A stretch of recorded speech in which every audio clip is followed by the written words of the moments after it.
some information. I came to know that there is a provision in WHO treaty. Suppose any member state has not signed or even not willing to sign, and if their representative present in the committee where the treaty is going to be finalized, and they have not signed, and if they are present only, that will be considered that it is signed. Is it there? That would be extremely unusual. I will need to see. I think that could only be counted as an abstention, not as a positive vote.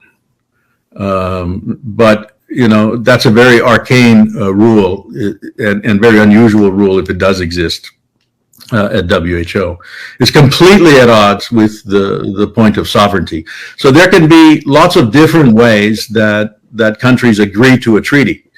If they have a king or they have a sovereign in that nature, it may be just on the authority of that one person.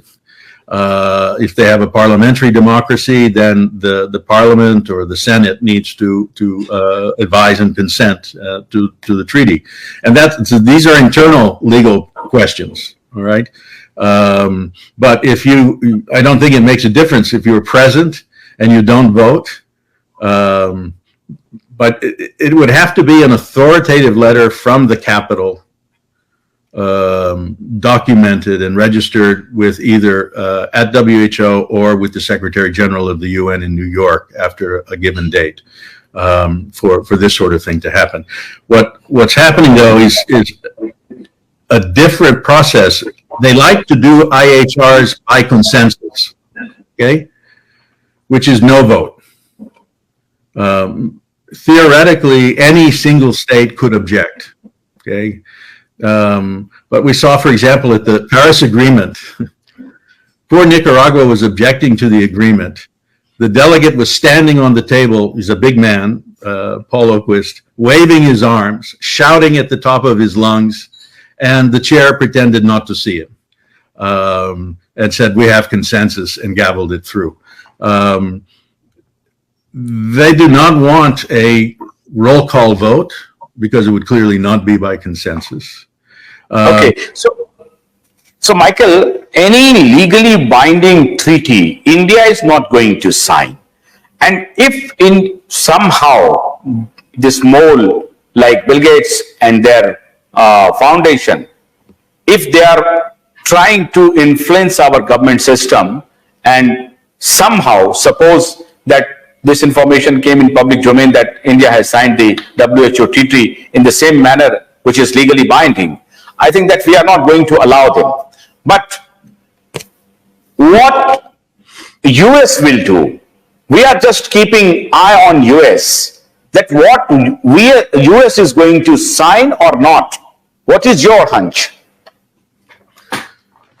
Well, on the IHRs, I'm pretty sure that the Biden administration will sign, because it's their IHRs. All right, their idea. Yeah. They could make the position that okay, but the question is, one, it won't be binding on the U.S.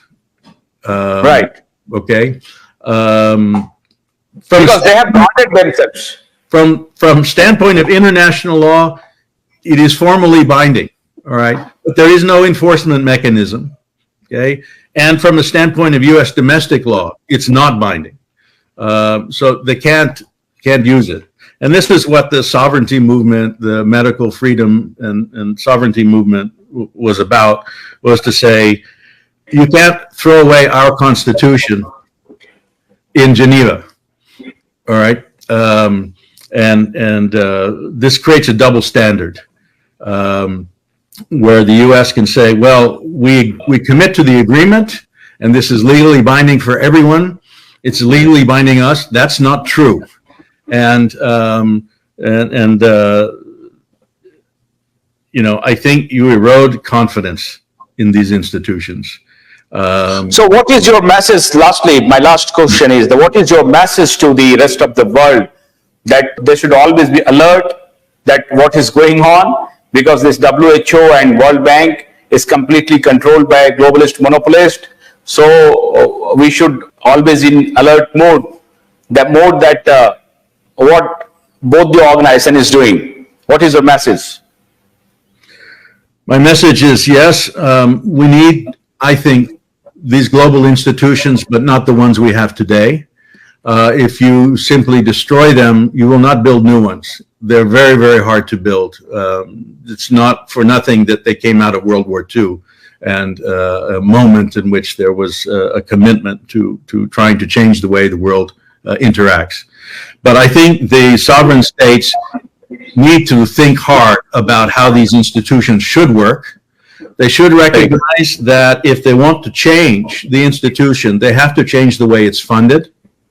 That relying on philanthropists with agendas turns out to be a terrible idea. They should recognize that the burden of funding will fall on themselves, so they should take ownership and reassert sovereignty in the processes, especially in the process of declaring a pandemic. They should debate it. They should be prepared. They should see these institutions as institutions to enable collective action. My view of it is this, Ashutosh. The reason we have UN is to make states more effective, not to create a government over them. Okay? And how do we make states more effective? Okay? We start by telling the truth about what we know. Okay? We get very good at putting inconvenient facts also in front of people. Okay? We have to recognize that science is always changing. Okay? That it's open and it's always contested. This idea that there is the science and there's this, no. We have to recognize that collecting evidence and sharing it while protecting basic human rights regarding identity and that, but this is an important thing. It can be very difficult to get to, but we know that the system we have is completely broken. So you're saying that with open mind, we have to be careful that our sovereignty should not be snatched by any individual or any institution in the name of savior of the humanity. And as you said, that the science is something that every day, every now and then it is changing, and we have to be in the side of science. We should not be in the side of misinformation, disinformation, as they were saying that whosoever is making question, asking question, they will be considered as anti-science, anti-vaxxer, anti-things, and so they have labeled in many things. But it's been a fantastic talk with you, Michael. Thank you very much for being with us, and I'm highly obliged, and someday we'll also join on financial issues, global governance. Today, largely, we talked on WHO functioning, a little bit World Bank functioning, but surely because you are a competent political economist. So therefore, I would certainly talk on politics and on economics too in some day. Okay, thank you very much. Thank you very much, Michael. Thank you very much. तो ये थे Michael T Clark, जिनसे हम बात कर रहे थे, जिन्होंने कहा कि WHO के हेजिमनी को हमें स्वीकार नहीं करना है. WHO को कुछ ग्लोबलिस्ट मोनोपोलिस्ट ने कैप्चर कर लिया है. जो प्राइवेट जो कंपनी है, फार्मा कंपनी है, जो प्राइवेट फिलैंथ्रोपिस्ट हैं, जो फाउंडेशंस हैं, उन्होंने कब्जा किया हुआ है, और उसके माध्यम से दुनिया के सोवरेनिटी को, संप्रभुता को खतरा है. दुनिया के अलग अलग देशों के संप्रभुता को खतरा है. इसलिए हमें बहुत ही फोकस रहना पड़ेगा कि ये जो हमारे ब्यूरोक्रेट्स हैं, जो हमारे पॉलिटिशियन हैं, वो इन चीजों को समझें. जो हमारे डिप्लोमैट्स हैं, उनको बहुत अपने आंखों को खोल के रखना पड़ेगा कि इंटरनेशनल जियोपॉलिटिक्स में खुद को कैसे पोजीशन करके रखें और अपने सोवरेनिटी को कैसे बचा करके रखें. तो माइकल क्लार्क से हमारी बातचीत आगे भी रहेगी. आज के लिए इतना ही. आशुतोष कनमत दीजिए. नमस्कार.